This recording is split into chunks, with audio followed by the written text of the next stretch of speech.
guys, it's a bright and beautiful day in Kigali today and I'm going to go out on a bit of an adventure.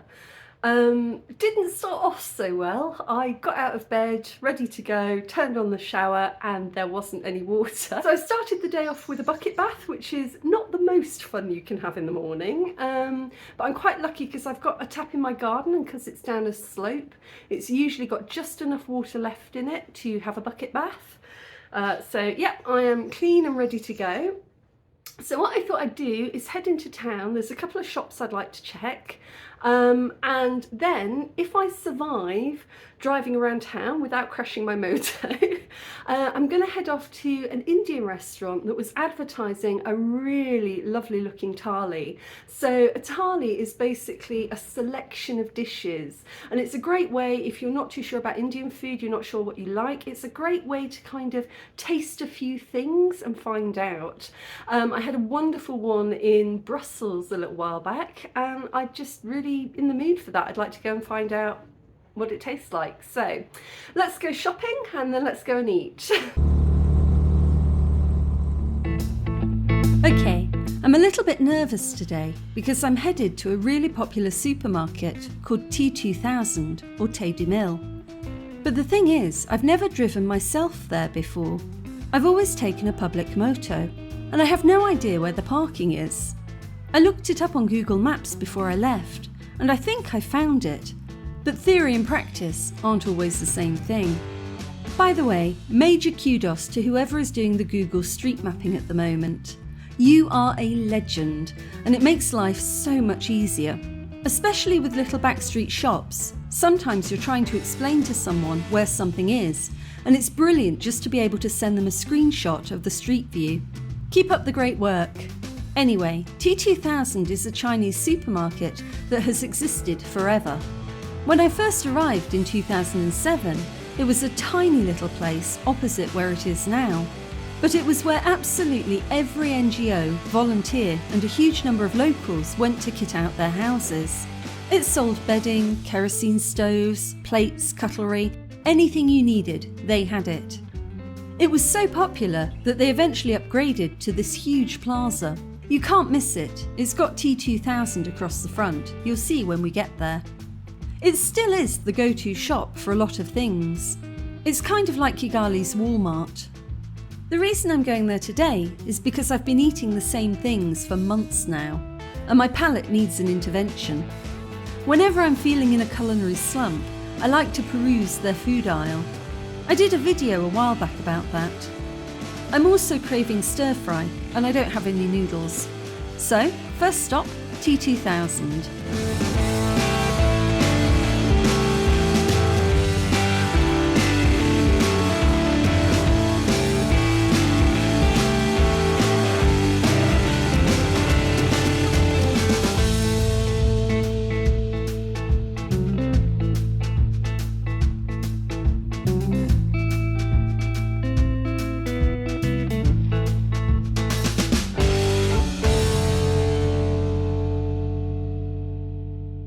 So I'm just asking the guy if this is the car park for T2000 and he said that it is. And then I asked if I have to pay and he said no, motos are free. So most parking in Kigali is free for motos, but just check because some aren't.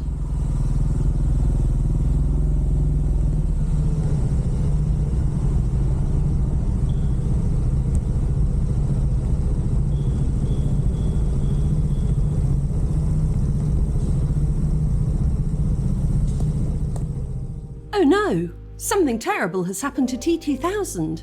It's turned into Simba. There's nothing here that I couldn't find in any other supermarket. What happened to all of the good food?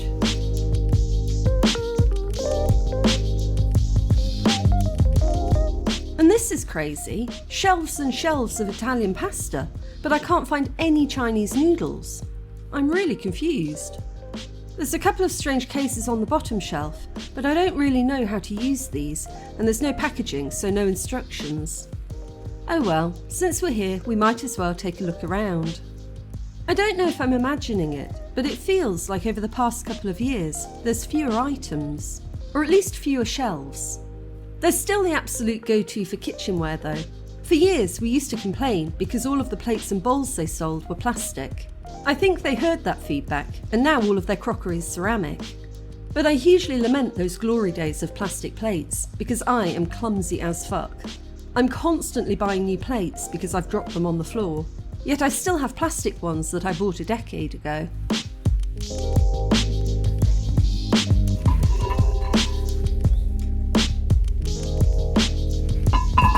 Oh my goodness, look at these. I've been in mourning since I broke my ceramic cooking pot, but I don't trust myself to get another. This is made out of metal. It would be perfect. Even I can't break that. And look at these colours, they're beautiful. This one's like a beetle's wing or starlight. It looks kind of magical. Ooh, cutlery. I need some more knives, forks and spoons. They always seem to be dirty when I need them, so the solution is clearly to buy more clean ones, right? Multi-purpose soap for laundry and dishes. I always liked the blue one, but I haven't seen it around much lately. Ah yes, this is the part that T2000 is legendary for. The sea of plastic tubs. It goes on for miles. You might be wondering why, but trust me, plastic buckets are extremely important. After all, you can't take a bucket bath without a bucket. We use them for washing dishes in, washing clothes in, storing water, bathing children, watering the garden, watering animals. Buckets are the stuff of life, and everyone, including myself, has several of them in varying sizes and colour. Whilst I was perusing the buckets, I noticed building work going on through the window. These guys are phenomenal. The stamina they have is beyond words. They're carrying building material up and down the scaffolding and singing whilst they go. Back to shopping. Ooh, sleeping bags for 35,000. Useful for anyone headed to Akagera. And I love these little light bulb glasses. They're so cute. I'm not allowed to buy any because I would drop them on the floor. Ah, the mighty mountain of pillows. Right, time to get out of here. I always spend more than I wanted to. Okay guys, disappointed on the food front, but 1 or 2 treats in my bag. Next up is a little shop in Crazy Town. I call it Crazy Town because it's a mental one-way system and you need eyes in the back of your head to get round it.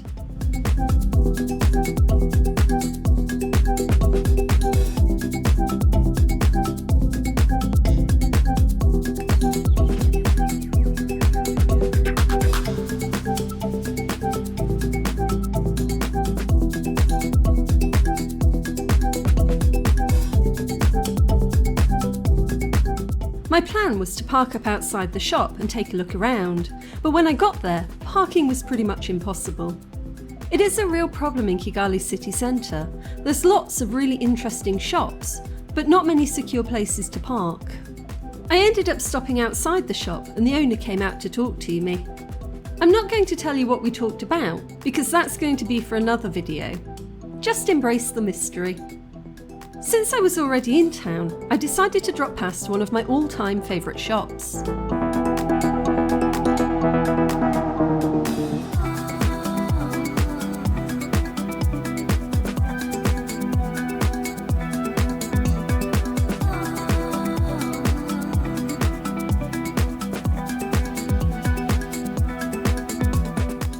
This is another Kigali institution that has existed forever. It's called Sharma's, and it's probably the best known Indian supermarket. But when I got there, I almost had a heart attack. It looked like the place had closed down.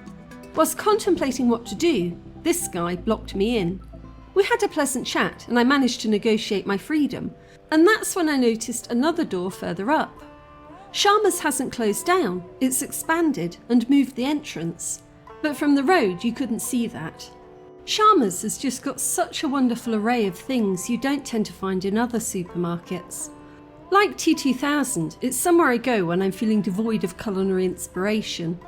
And I also really appreciate the fact that you can clearly find the price on everything. I love what they've done with the new space, it's really colourful.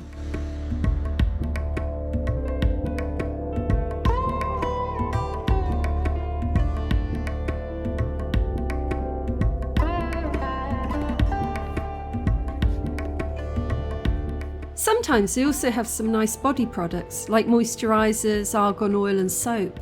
I'm a sucker for sandalwood. And they also have a little section for votive goods, which is where I get my oil lamps, wicks and incense from. I think this is fresh turmeric. They also sell a whole heap of standard goods that you would find in any other supermarket. And some wonderful Indian sweets. I just wish they sold yellow peda. That's my favourite of all the sweets, and I'd be a regular customer. Anything that involves cardamom and milk, count me in. I did a video about Indian snacks in Kigali a while back. What I also really like about Sharma's is that they sell things in large quantities and small. So you don't have to spend a lot if you only need a little bit of something. Oh my goodness, I am knackered. I have just been motoring all over town. I'm wearing this not because it's cold, but because it's so sunny and, you know, I go red like that. So I'm trying to keep the sun off me a little bit because I've put suntan lotion on, but it's not always enough. Right, so I just popped into home to unload everything because I bought way more than I was expecting to. I'll show you everything I bought later.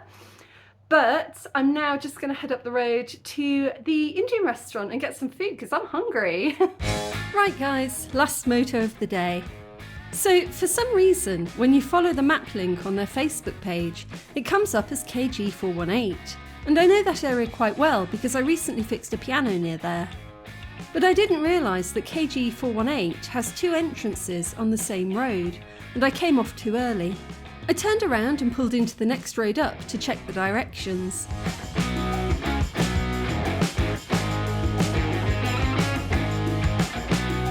Whilst waiting for maps to load, I did happen to see a very stately grey heron. This time, GPS told me it was on a different road that turns into KG418. A bit frustrated by street numbering, I decided to rejoin the main road and just drive up it hoping to find it. And eventually I did, even though the signpost is exceedingly easy to miss. But I was really looking forward to that thali.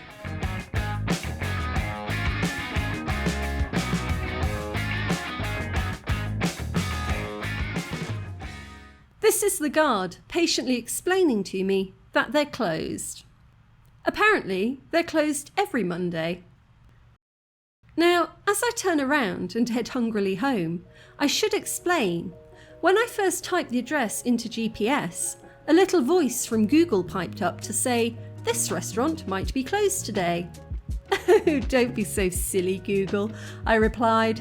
"It can't possibly be closed, because it clearly says on their advert that they're open on Mondays. Be gone with your whimsical, worrisome words." Yeah, all right, Google. Well played, well played. Turns out the manager had just put the wrong days on the advert, and he was very apologetic. Maybe I'll try again someday, but I was bloody hungry by this point. So I called up the fastest restaurant in town. Yay, Mr. Chips to the rescue. Who needs a thali when you've got a crispy chicken burger? Hi guys, I'm feeling much better now that I've had something to eat, so I thought I'd just finish by showing you my little haul. Okay, these are all the fun things I got today. I'm kind of impressed I got them all back on the bike. Okay, so the stuff that I got from TT1000, it's basically laundry soap. So I got that. Lasts forever. I got a little pot of chili flakes. And I also bought a whole load of spoons, knives and forks because I seem to keep running out of them. Whenever I reach for one, it's gone and I need to do the dishes. So I just thought I'd buy a few more so that when I reach for them, there's some left. And I'm also a huge fan of making onion bhajis. So whenever I'm stressed, I make onion bhajis, and I needed one of these to get it out of the fat, out of the oil. I did actually find one for half the price at Sharma's later on, but I'd already bought this one. So, and last but not least from Teddy Mill, I got this, which absolutely fascinates me. I love the colours, but I'm also very, very curious as to what it's made from, because it's clearly been styled to look like cast iron, but it's too light. There's no way that that is actual iron. It can't be.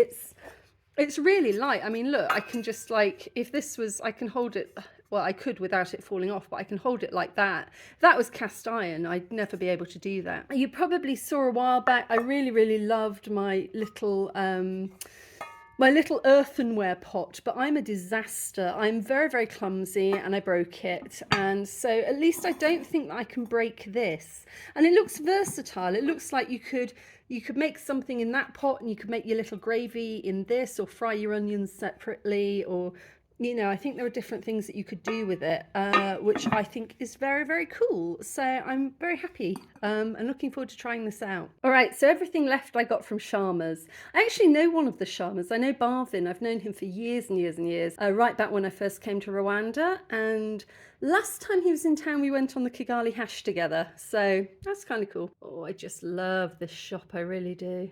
So I'm a total sucker for pretty bags because you can always find something to use them for. So I got a big one and a little one. I think this was 1,002 and this one was 1,005. I got a bar of chocolate. This is the cheapest chocolate you're going to find. It's actually really okay, providing it's been stored properly, and you never know with chocolate until you open it. A lot of the time it's gone off because it's just been left to melt and reform, but if it's been kept properly, that will be really nice. Then I went a bit crazy with flour. I got rice flour and I got brown bread flour. I've never seen brown bread flour, so I'm very, very excited about that. Rice flour you can make lots of nice sweets and things with, and it's just something I don't really know very well, and I'd like to know better the different things that you can do with it. And I can make some bread at home. So to go with the flour, I've got baking powder, and I've got a little bit of instant yeast. Then I've got these. I've got some Bombay mix, which I love, and I've also got some of these, which are fennel seeds, I think. Yes, it says fennel on there, but they're very traditional after you eat Indian food, is you get fennel seeds with a little bit of sugar on, and you just chew it and it makes your breath smell nice, and it's just nice. And these are almonds. And what I really, really, really like about Sharma's, as I said before, is that they do large sizes and small sizes. Even with the yeast, is usually you only get this in like a massive pack, and I just never get through it. I never get through half of it. So it's really nice at Sharma's because you can buy small amounts of things that are, easy to eat and reasonably priced. Now, the other thing that I like at Sharma's is they've got lots of nice different types of soaps. So I got an almond one. I've got a papaya one because look, it's got little chunks in it. I think that's really interesting, and it smells amazing, that one. And I got a black herbal soap, which really, really appeals to my gothic sense. I also managed to get charcoal toothpaste and a black toothbrush the other day. I don't know, you never see anything different in the shops, and then all of a sudden something weird comes in for a couple of months and then it's gone. So I've now got a black toothbrush, black toothpaste and black soap, so I'm feeling very goth. Then I got apple and cinnamon tea. I am not a big herbal tea fan, but just every now and again, late at night, I feel like a cup of tea, but I don't want the caffeine. So I thought I'd get this because I do like apple and cinnamon. And I also bought a packet of herbal tea that is made in Rwanda. And I tried that, but it was just really, really overpowering with the ginger. And I'm not a huge fan of hibiscus, I have to say. It's nice in soda, but it gives things a slightly, I don't know, metallic taste. I know that sounds really weird. Maybe that's just me, but I don't really like it. So I didn't really enjoy that tea so much, but I do like apple and cinnamon. So that should work. Dish sponges, because you can never have enough dish sponges. And last but definitely not least, my Soan Papdi. I absolutely adore this. If you want to know what it is, you can watch my video about trying different Indian treats in Kigali, and you will know what this is. It is divine. It is the food of the gods. So thank you very much, Sharma's. I'm really, really glad that you haven't closed. I really like the fact that you've expanded, and you are just a lovely, lovely little shop that spreads joy. All right, guys, so that's my haul. I hope that you've enjoyed coming shopping with me today, and I will see you soon for another adventure.